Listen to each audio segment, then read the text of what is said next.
Arrepiéntete, cambia tu forma de ser, cambia tu forma de pensar, porque Jesús viene pronto. Cuando yo era estudiante de comunicaciones sociales hace ya varios años, tuve la oportunidad de defender un tema frente a una mesa examinadora. La materia era sistemas políticos contemporáneos.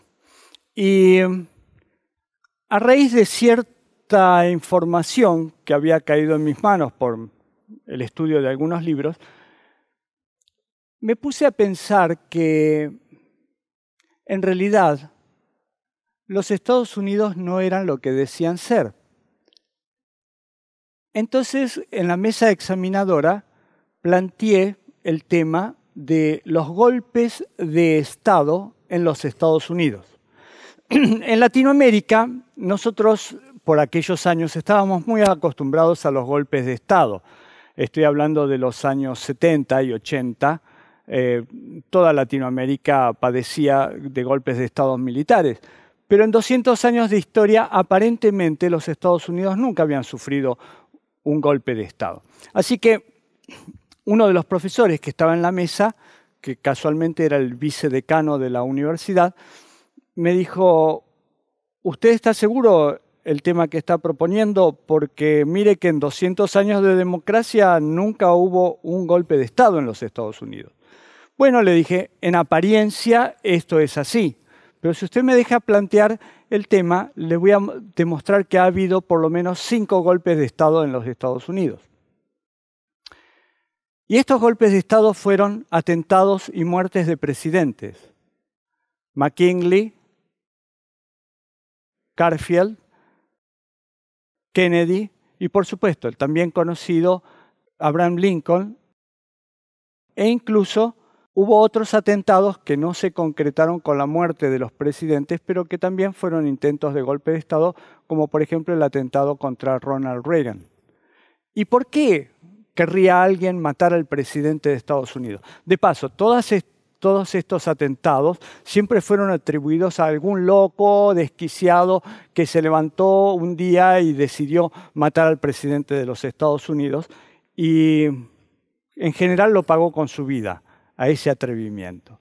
Pero al analizar más en profundidad, nos damos cuenta de que esas personas fueron asesinadas, esos presidentes, cuando se opusieron a un proyecto que se estaba llevando a cabo ya desde el siglo XVII, XVIII. Y esas personas quisieron frenar ese proyecto. Abraham Lincoln, McKinley, Garfield, John Kennedy. Lo pagaron con su vida. Es que hay un proyecto, hay un diseño de nuestra realidad mundial que excede la vida de las personas. Es un proyecto de familias, es un proyecto de una élite que lleva más de 250 años realizándose. A mediados del siglo XVIII, luego de que había iniciado la Revolución Industrial, una élite, un grupo de iluminados, decidió que iban a constituir un gobierno mundial. Y ellos sabían que iba a llevar mucho tiempo, pero se propusieron que ese gobierno mundial se llevara a cabo bajo algunas premisas específicas.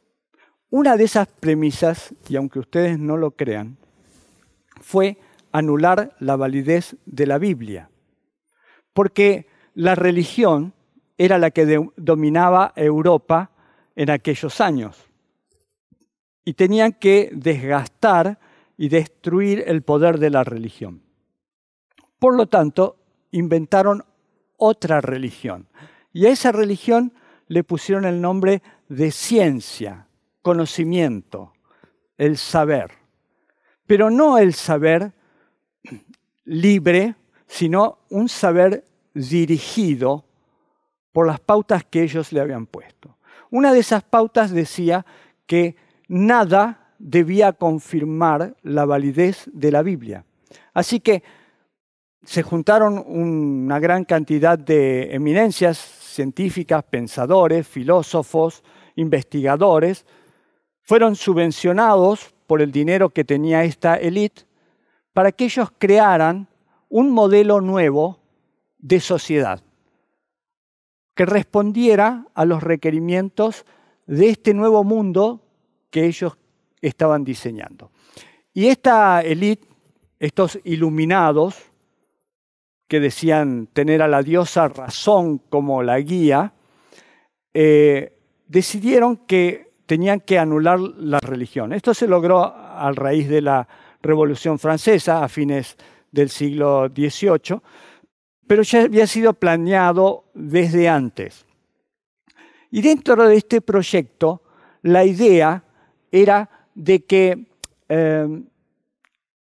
los descubrimientos científicos que se venían haciendo, recuerden lo que les dije, esto ocurrió al principio de la Revolución Industrial y se veía que la Revolución Industrial estaba produciendo una nueva sociedad mecanizada que podía ser controlada por pequeños grupos de adinerados, los que manejaban las industrias, ¿no? O sea, no era fácil poner un gran telar y las maquinarias, todo eso solamente lo podían hacer los ricos. Y los ricos, a través de los bancos que ellos también manejaban, conseguían el dinero y imponían las bases de esta nueva sociedad industrial. Ellos decidieron que todas las evidencias que favorecieran a la religión tenían que ser anuladas. Para esto inventaron el tema de la evolución.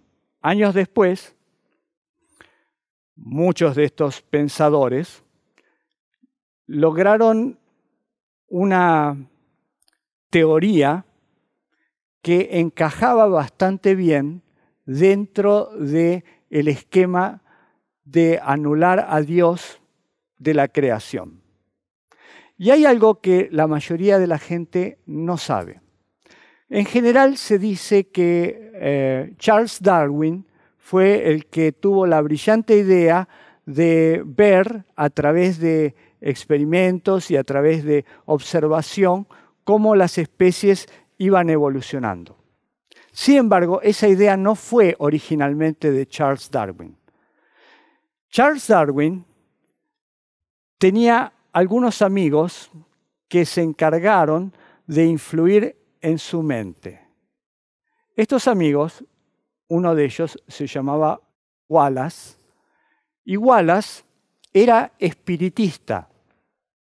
Oh, sorpresa. No era científico.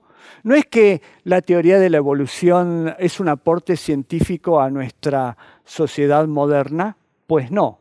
La teoría de la evolución viene de una idea que tuvo un espiritista después de una sesión espiritista. ¿Quién influyó en la mente de Wallace? Bueno, podemos saber ya quién es el que estuvo allí para darle la idea de lo que se iba a transformar en la teoría de la evolución. Obviamente, Charles Darwin, fue el peón, el albañil, el hombre que enviaron a dar la vuelta al mundo para conseguir evidencias, porque sin evidencias no podían plantear una teoría como esa. Pero después de 150 años, la teoría de la evolución sigue siendo una teoría. Nada la ha comprobado, porque todos los planteamientos de la teoría de la evolución son incomprobables. No hay ni siquiera uno de los eslabones que unen las distintas especies. Por lo tanto, no hay evolución. Si no hay eslabones en la cadena evolutiva, eslabones unidos, pues no hay cadena. Es así de simple. Esto ya lo estudié mucho en la universidad y realmente no hay forma de poder encajar todas las falencias que tiene la teoría de la evolución. Pero la gente lo cree y dice que eso encaja bien para explicar por qué existimos hasta el día de hoy. Pero es una idea que no era de Darwin. Era de Wallace. Tampoco era de Wallace en realidad. Fue de alguien, de algún espíritu, que en una sesión espiritista le dio esa idea. Y para que entiendan mejor cómo ha venido evolucionando esta pseudociencia influenciada por los espíritus satánicos, recordemos también que Frankenstein, o el moderno Prometeo, así se llamaba el libro original escrito por Mary Shelley, fue escrito luego de una sesión espiritista. ¿Y Frankenstein qué es? Sino un moderno trasplantado. Frankenstein fue la idea que logró imponer Satanás a través de sus seguidores, Lord Byron, Mary Shelley y todo ese grupo de escritores que después de sus sesiones espiritistas se ponían a escribir las ideas que les surgían en la mente. Idearon un hombre insertado con partes de otros hombres fallecidos. Los trasplantes de hoy en día, que en muchos casos prolongan la vida de las personas, es eso mismo, tomar partes de personas muertas para prolongar la vida o para crear una vida nueva, prolongando una vida que podría haber muerto. No estoy negando la validez o no de esto, simplemente estoy mostrando el origen de esto. El origen en el cual los seres humanos, a través de los conocimientos científicos, van avanzando hacia un límite que ellos desconocen. Arthur Clarke, por ejemplo, un escritor de ciencia ficción, Arthur Clarke también era espiritista, declarado, o sea, no estoy diciendo cosas que no se sepan. Cualquiera puede investigar y ver que estas personas verdaderamente eran espiritistas. Pero esto en general no se menciona porque podría disminuir un poco la calidad de sus escritos, de sus pensamientos o de sus conocimientos, si se supiera que ellos eran espiritistas. Pero de todas formas se sabe. Arthur Clarke, un escritor de ciencia ficción, en la década de 1950, fue el que tuvo la brillante idea de lanzar satélites geoestacionarios que se comunicaran entre sí y lograran las tan conocidas emisiones vía satélite y conexiones de telefonía y de televisión. 1950. ¿De dónde la sacó? Él lo dice, él no lo oculta.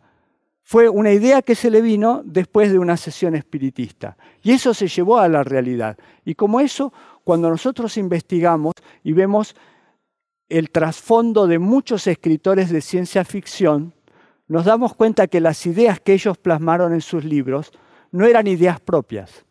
Alguien les estaba dando ideas. Volvamos a Efesios capítulo 6. Hay un mundo invisible que está tratando de comunicarse con los seres humanos que le abren las puertas para transmitir ideas. Esas personas en general no tienen un final feliz. Todas las personas que les acabo de nombrar murieron trágicamente.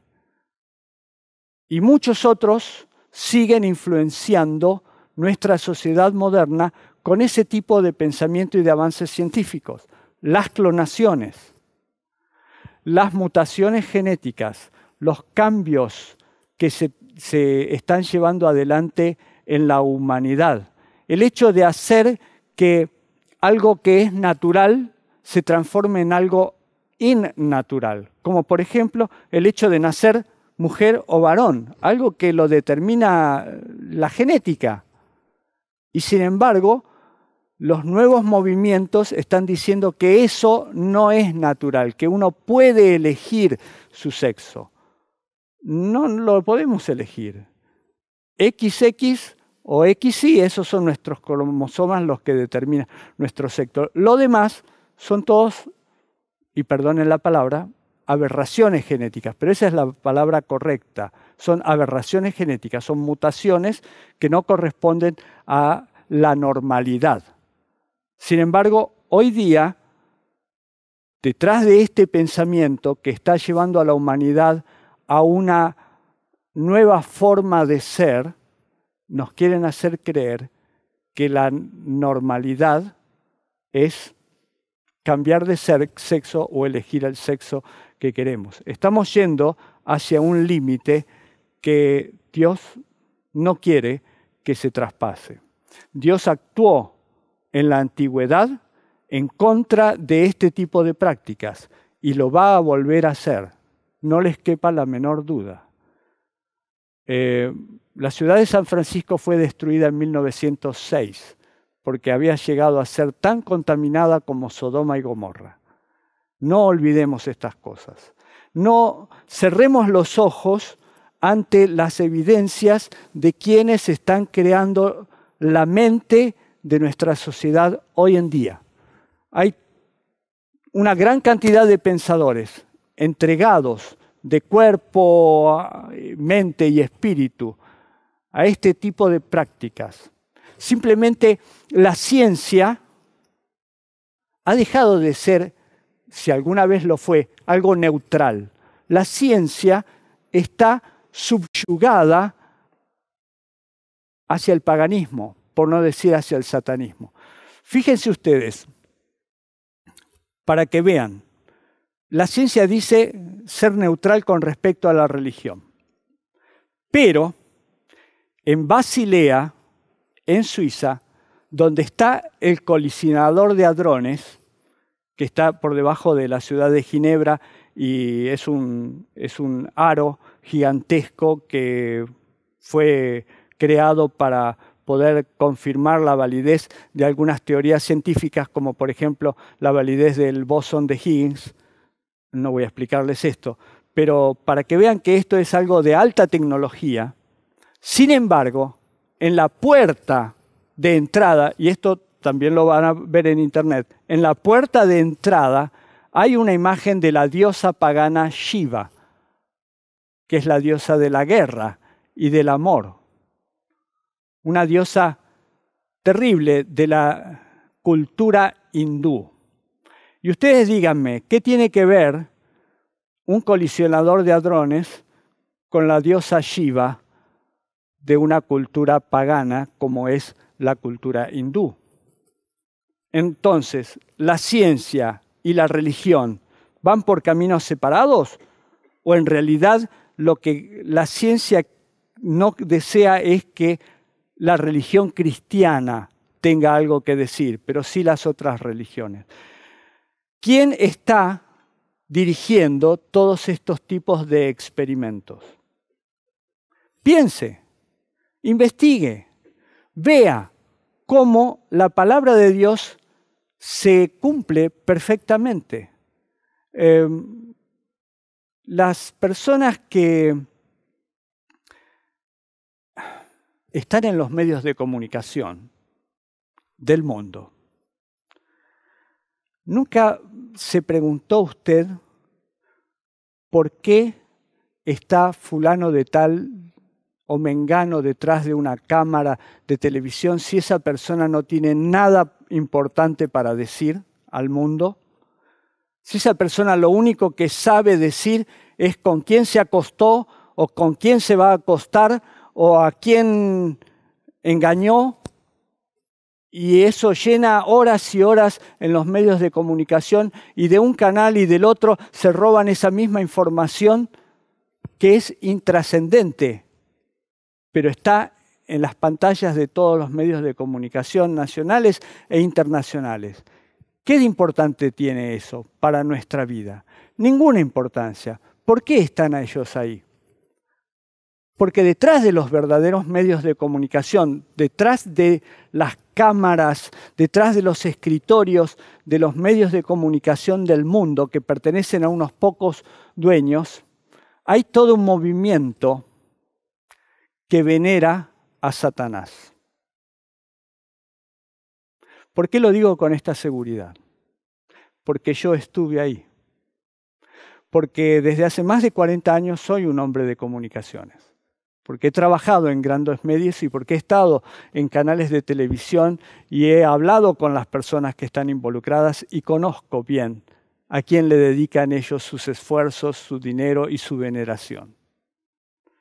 Entonces, que se lo diga hoy a ustedes, Una persona que lleva más de 40 años en los medios de comunicación, supongo que tiene algún peso. Pero no me crean, simplemente investigue, simplemente piense. ¿A dónde está dedicándole usted su tiempo? ¿A quién le está dando los valiosos minutos de su vida? Hay muchas cosas que usted todavía no sabe y es mejor que no las sepa.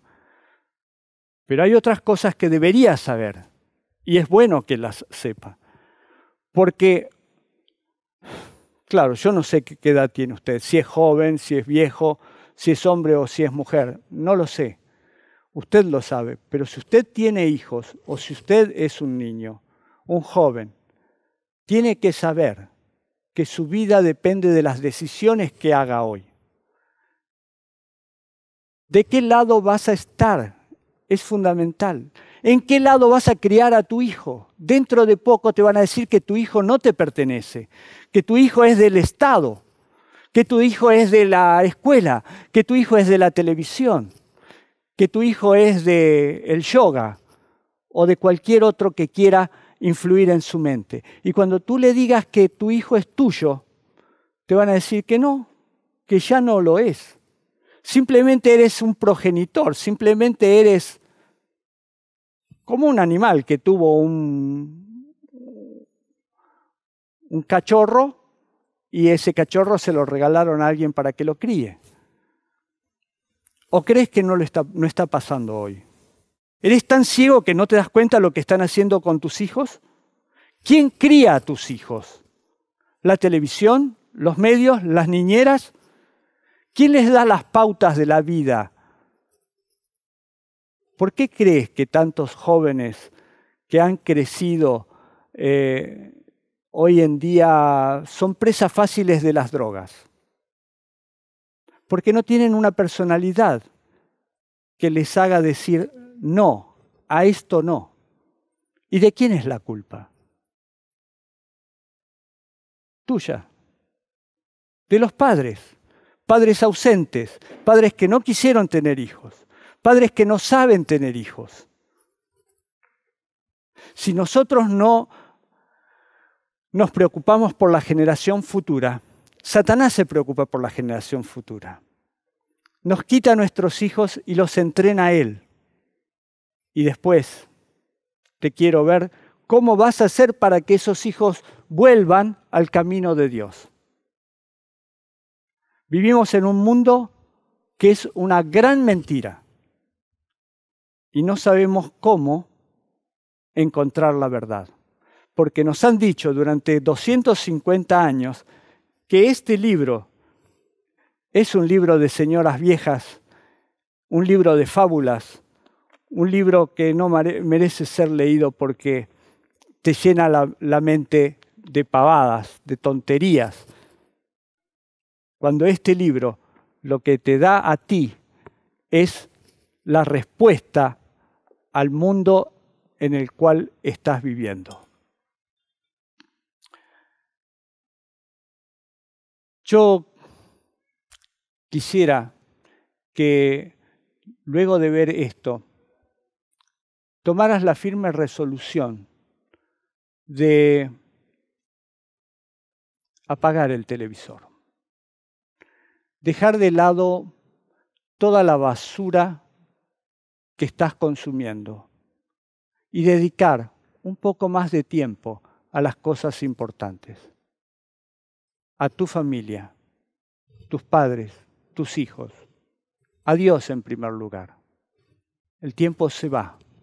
Te habla una persona que ya tiene más de 60 años, que un día fue joven, que un día fue un niño y que tuvo padres que supieron dedicarle tiempo y esfuerzo a su crianza. Sé lo que está pasando. Tú también deberías saberlo. Deberías tomar la decisión hoy de criar una nueva generación que esté apartada del mundo, porque el mundo pasará, pero el tierno amor divino por los siglos durará. Que el Señor te bendiga.